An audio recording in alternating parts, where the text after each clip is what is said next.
Amendments can also impact what's called the transportation element. As I indicated earlier in this presentation, we were going to touch on 3 elements. This is one of the 3 elements, and arguably one of the most important for FDOT, which is the transportation element. Transportation element is guided by Section 153, 31776D of the Florida statute.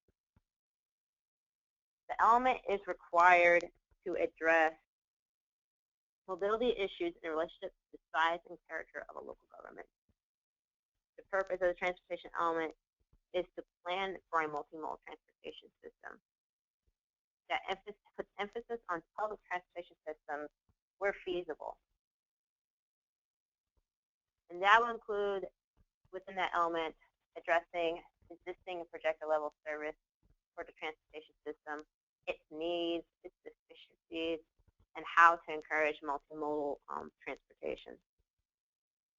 The element must be coordinated with any applicable MPO in the area, transportation authorities, and FDOT plans like the work program or Florida Transportation Plan.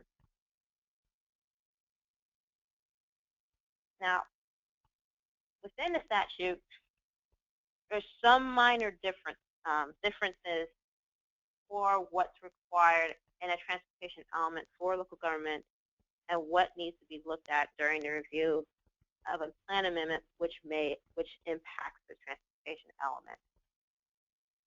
And that will depend on whether or not the local government is associated with an MPO, and in some cases of a certain population size. If a local government has all or part of its jurisdiction within an MPO, it has to have a stronger emphasis on multimodal transportation, including addressing traffic circulation, mass transit, ports where located, aviation, and other related facilities. Now, for areas that are outside of an MPO, or for areas with lower population that less than 50,000, they can address multimodal transportation systems as they can. Now, during the review of a transportation element transportation element in the plan amendments that could impact it, local government reviewers should be cognizant of whether the local government is associated with an MPO or a non-MPO, or what the size of local government is. Well, reviewers should also be cognizant of the level of service standards that are adopted within the comprehensive plan for all modes that are identified for the local government.